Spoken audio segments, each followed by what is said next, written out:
Hello everyone, welcome to Jawa's little world. मैं हूँ जवा।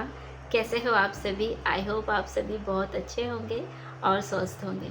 फ्रेंड्स, मैं एक डिसेबल मदर हूँ और मेरी हैंडीकैप परसेंटेज है 89। फ्रेंड्स, मैं अपने डिसेबल परसेंटेज इसलिए बता रही हूँ क्योंकि जो कोई भी सिस्टर्स है जो मेरी तरह चल नहीं सकते, हैंडीकैप है, तो वो रिलेट कर पाएंगे कि मेरी कंडीशन और आपकी कंडीशन कितनी है। क्योंकि मैं खुद एक माँ हूँ और मेरी 4 साल की बेटी है सानवी। और अभी एक चीज़ हुआ है जिससे कि मैं बहुत सैड हूँ। तो काफ़ी दिनों से मैं सोच रही थी कि इस पे मैं जल्दी से वीडियो बनाऊँगी। जैसे कि आप सभी जानते हो, मैं महाराष्ट्र चंद्रपुर से हूँ। कुछ दिन पहले ही सुबह पे जैसे मैंने व्हाट्सएप स्टेटस पे देखी कि किसी और एक फ्रेंड ने उसकी फ़ोटो लगाई थी कि उसकी डेथ हो गई। मैं इतनी शॉक्ड हो गई, मतलब मैं तुरंत कॉल की और एक भैया ने बोले हाँ जवा उसकी डेथ हो गई। फिर मैं पूछी कैसे भैया, क्या हुआ? वो तो अच्छी थी।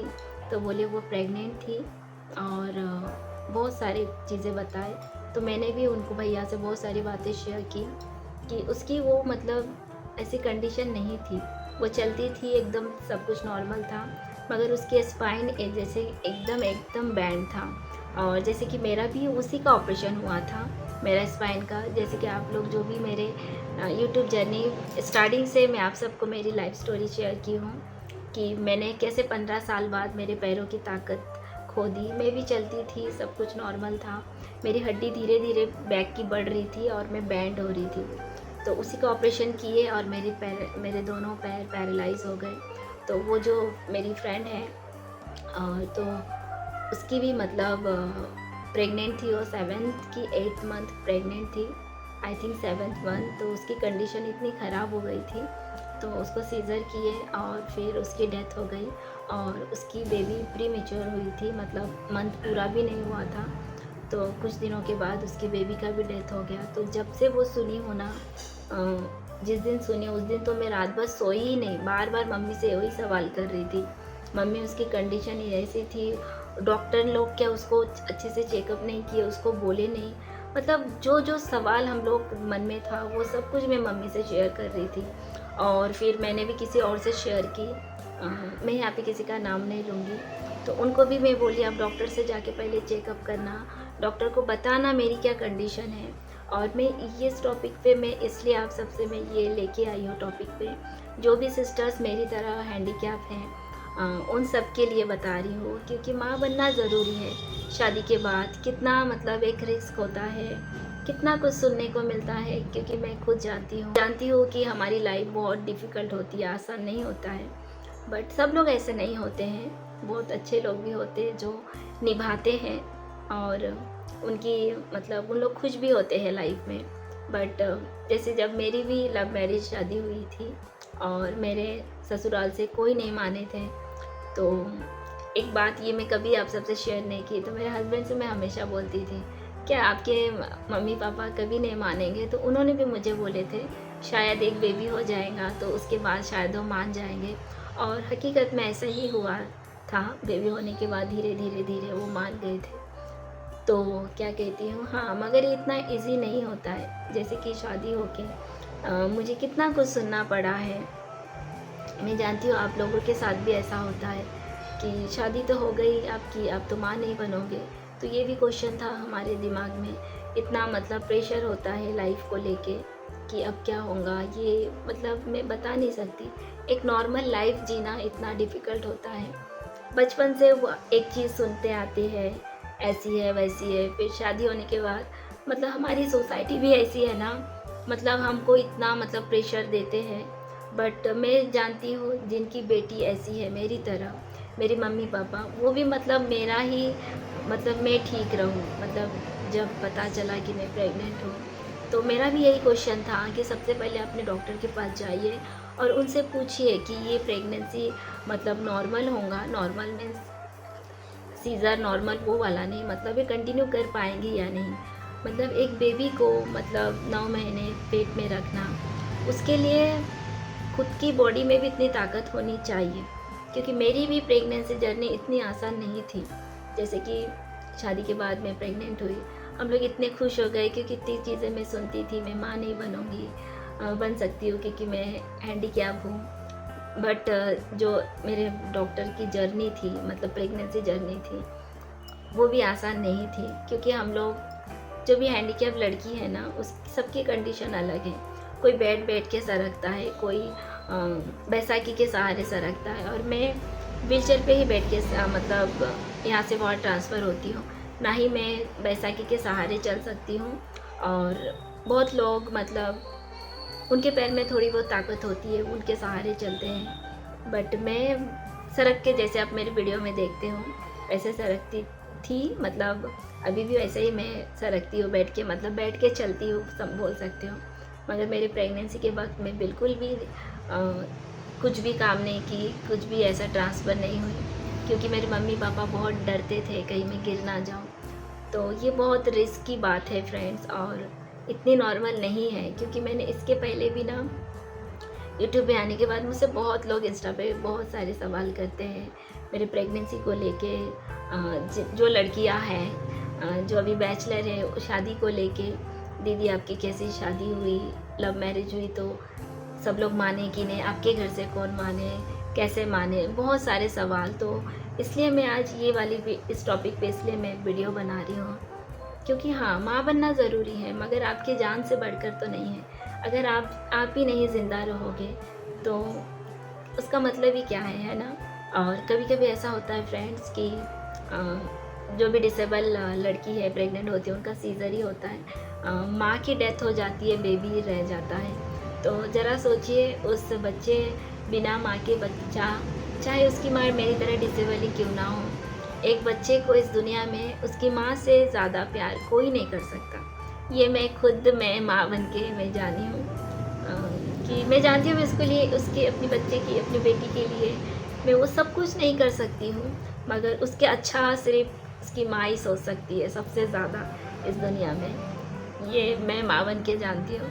मैं अभी इमोशनल भी हो रही हूँ, मतलब उसके बारे में सोचती है ना, अपनी बेटी के बारे में, तो हर एक माँ इमोशनल हो जाती है। और सबसे बड़ी चीज़ है कि माँ बनने के बाद अगर किसी चीज़ से एक माँ डरती है, वो खुद के मरने से, क्योंकि वो जानती है कि इस दुनिया में मेरे बाद ऐसा प्यार उसको कौन करेगा, है ना।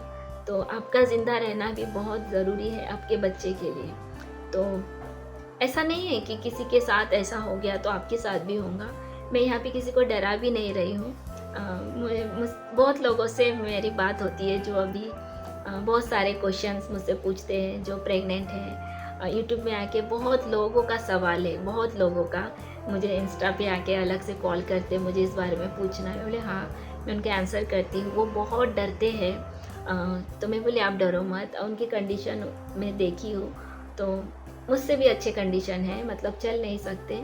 तो मैं यहाँ पे डरा नहीं रही हूँ, मैं बस इतना बोल रही हूँ, आप अपने अच्छे से एक डॉक्टर के पास जाइए। और एक चीज़ बताऊँगी मैं, गवर्नमेंट हॉस्पिटल में जाए या प्राइवेट हॉस्पिटल में जाए। मैं प्राइवेट हॉस्पिटल में गई थी, चंद्रपुर पे, अग्रवाल नर्सिंग होम पे, और उस मैम ने मेरा इतना अच्छा ध्यान रखे, इतना अच्छा मतलब चेकअप, मतलब केयर, एक एक चीज़ अच्छे से समझाए। मेरी प्रेगनेंसी जर्नी 1 महीने के बाद, हर एक महीने आसान नहीं था। इस महीने ये चेकअप, वो चेकअप, इतने चेकअप कराए।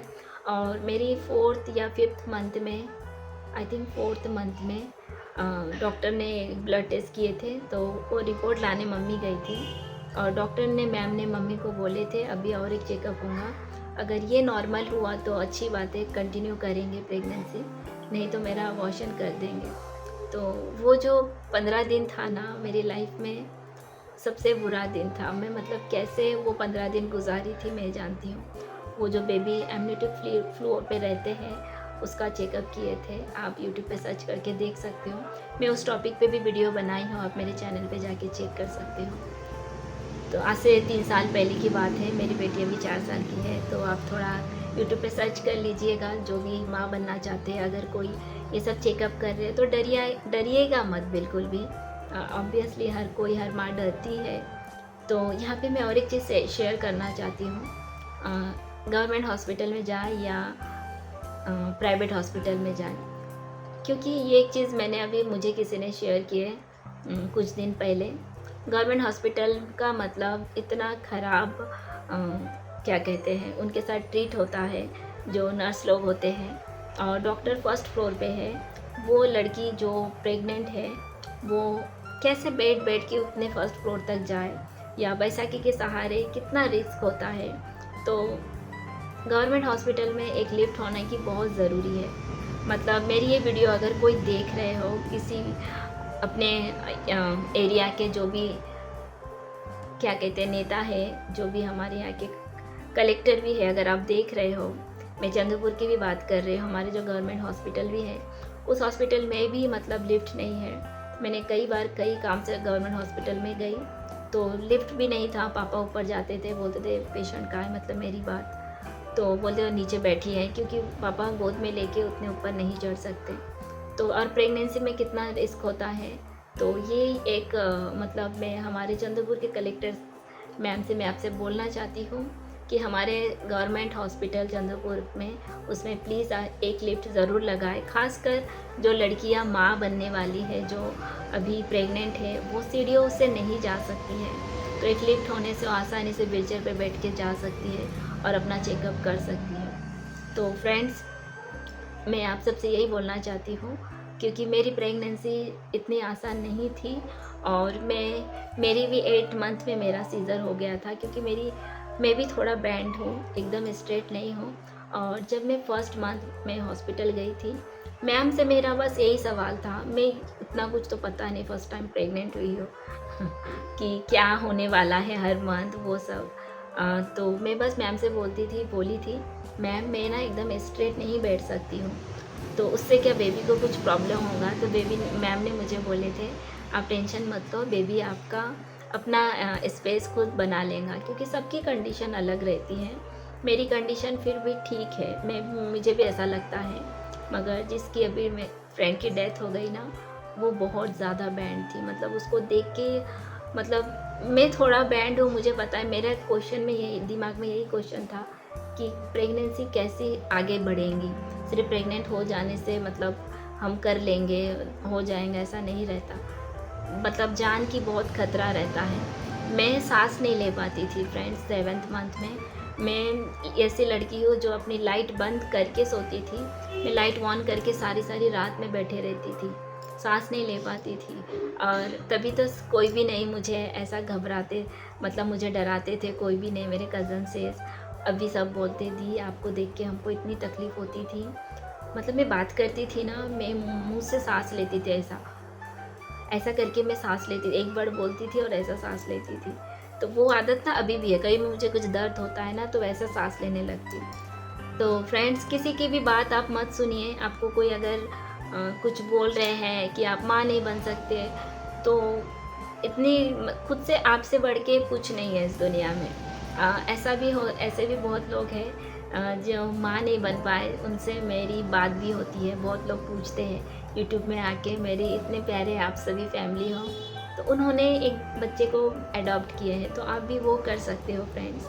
अपने डॉक्टर से पूछिए जाके, अगर नहीं हो पाए उसकी बात कर रही हूँ, क्योंकि डॉक्टर लोग बता ही देंगे कि ये रिस्क होगा। अगर रिस्क बोल दिए कि आपकी प्रेगनेंसी आपकी रिस्क है आपकी जान को लेके, तो आप उसको कंटिन्यू मत कीजिए। मैं तो ये मानती हूँ, और मैं जानती हूँ हर एक लड़की अपनी जान को खतरे में रख के भी रिस्क लेती है कि भगवान चाहे शायद ठीक कर दे, बट कभी कभी नहीं होता है ना।